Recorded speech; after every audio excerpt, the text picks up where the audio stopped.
Jadi, WA itu otentik maksudnya seperti apa, Bung Michael? WA itu menyebutkan bahwa ada iming-iming dari relawan. Ini dari Bang Egy sendiri langsung. Nah ini jadi ini perlu diklarifikasi. Iya, ini perlu kita luruskan. Karena begini seperti juga, apa karena jadinya.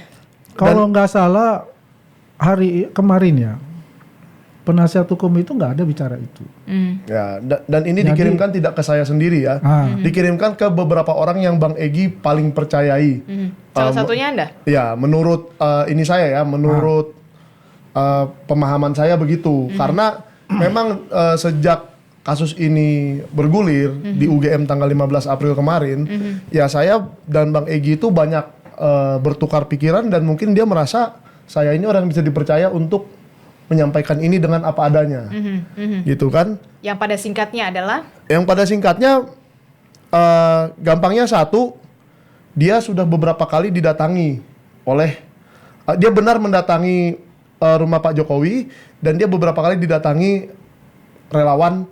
Tapi yang kali ini baru dia terima ajakannya untuk mendatangi rumah Pak Jokowi. Tapi tidak ada minta maaf dan tidak ada publikasi. Jadi memang didatangi beberapa kali berarti? Oleh relawan. Dia tidak menyebut siapa yang datang pertama atau kedua kali sebelum itu ya. Tapi yang terakhir memang Darmizal dan Rahmat. Itu dua orang itu. Dan ada iming-iming. Iming-iming semacam apa? Yang dituliskan? Ya, ini saya word by word saja ya. Bahkan dikondisikan ke luar negeri dengan servis yang amat istimewa dan jaminan dapat proyek nilai triliunan. Underline proyek yang mekanisme bank resmi dapat diwujudkan karena T itu ready. T, silakan artikan sendiri T itu apa. Tapi akhir jalan ke luar negeri itu tawaran deal best. Best itu biasanya Bang Egy Sujana menyebut dirinya sendiri. Mesti bersedia minta M pada J. Minta maaf pada Jokowi kalau saya mengartikannya ya. Demi Allah, Best menolaknya hingga gagallah deal tersebut. Jadi ini kan ya sudah bisa dibilang iming-iming bahwa kemudian datang beberapa termul rejo ini word by word ya ke rumah Best di Bogor dengan iming-iming ini itulah. Tapi Best tolak karena sama saja dengan yang pertama tadi. Berarti kan sudah ada beberapa kali dan menawarkan sesuatu. Entah proyek triliunan, entah apa. Ini saya lagi-lagi nggak bisa mengartikan ya proyek apa, di mana, uangnya berapa. Tapi ya saya juga bingung dengan restoratif justice dan proses yang terjadi ini. Karena seperti yang saya bilang, kalau memang restoratif justice itu mau memaafkan perbuatannya, ya berarti perbuatannya yang dimaafkan, bukan orangnya. Dan saya kurang setuju juga dengan satu persatu itu. Satu persatu itu hanya terjadi kalau misalnya nih saya melaporkan Mbak Adisti, ini kan 1 lawan 1. Jadi kalau Mbak Adisti minta maaf ke saya, ya udah, saya cabut, selesai. Tapi kebetulan ini, kasus ini memang agak unik. Mungkin karena melibatkan mantan presiden, jadi Polri juga membuat sesuatu yang unik. Bahwa ada beberapa laporan di berbagai tempat, berbagai pelapor, berbagai kejadian, berbagai terlapor dijadikan satu.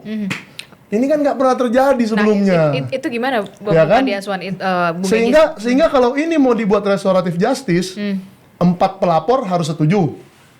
Dan bagaimana? Saya nggak ngerti. Jadi harusnya tuh 12 terlapor ini atau 8 tersangka ini ya harus mau semua. Nah, jadi ya harus berdamai semua. Tapi saya ingin tanya dulu. Nggak bisa satu-satu diketeng-keteng, dicicil-cicil.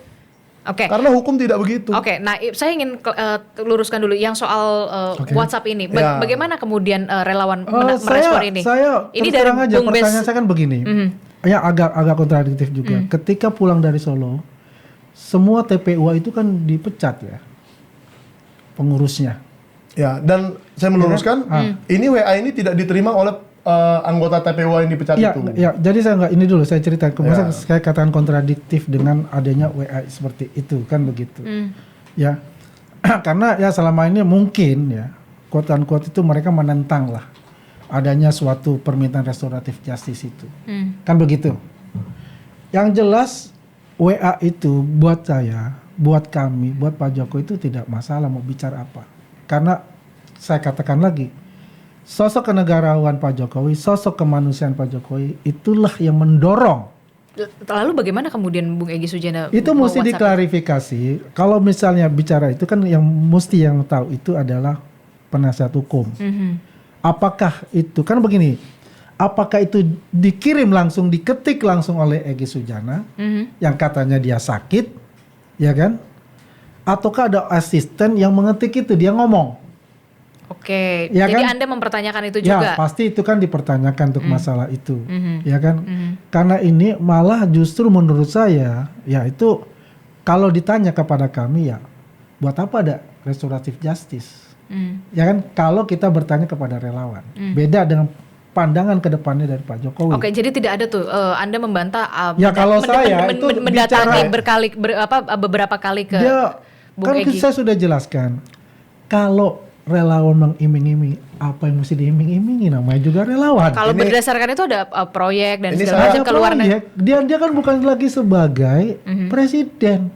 Nggak ada proyek-proyek apa untuk bicara itu kan, dia bukan presiden. Kalau itu yang memang yang bisa menjelaskan Ya mungkin apakah ayah betul dengan itu anak adalah kan Pak masih bisa Jokowi. bicara lah. Nggak bisa, itu kan punya aturan sendiri. Presiden dan wakil presiden itu mempunyai pembatasan wewenang. Nggak bisa. Semua itu ada di tangan presiden. Jadi Ya. Anda membantah soal Ya, ada iming-iming. begini, kalau kita bicara saya membantah, saya juga apa yang perlu saya bantah, ya kan? Karena ini harus mengklarifikasi itu adalah yang mengirim ini. Kali dari sisi kami, ya, dari sisi kami tidak ada hal seperti itu. Tidak ada tawaran. Tidak ada sama tawaran sekali seperti tidak ada itu. tawaran yang tidak ada sama sekali. Saya katakan 1000% itu. Sedikit itu pun? Sedikit pun. Ya, kalau bicara itu begitu-gitu ya. Kalau kita sudah lama lah, kita tahu kenal Bang Egy seperti apa. Kan begitu, tipikalnya kan tahu. Kita bisa melihat aja kalau orang datang ke rumah seseorang yang berseteru begitu lama dan statusnya adalah tersangka. Ya, apa maksudnya? Mau nasihati? Apa yang perlu dinasihati gitu loh. Ya kan? Kalau ada maksud tertentu, kita harus tanyakan apa sih maksudmu begitu? Ya kan ternyata ada restoratif justice permintaannya. ada permintaan Oke, jadi dari Kan tanggal begitu. dari tanggal 22 November nih ya, saya mau mengomentari yang kata Bang Andi, itu yang nulis Bang Egy sendiri atau orang lain. Nah, dari banyaknya saya WA dengan Bang Egy ini bisa dilihat nih berapa banyak. Dari November sampai ke sini aja udah ratusan WA. Dari cara mengetik dan tata bahasanya, saya yakin itu dia sendiri. Anda yakin itu? Saya yakin Bung itu Egy dia sendiri Sujana yang menulis sendiri. Ya dia sakit kan bukan berarti tangannya lumpuh, toh masih bisa mengetik dengan handphone. Jadi itu nggak masalah. Nah tadi apalagi Bang kata Abang tadi soal apa tadi terakhir? Saya lupa. Saya mau mengklarifikasi restoratif itu. Restoratif justice, justice. termasuk juga ngapain juga kalau misalkan mau Oh ya, ngapain datang ke situ gitu. Nah, di sini ada ditulis oleh Bang Egy, kok Abang dicekal juga ya? Kan ini kriminalisasi sangat.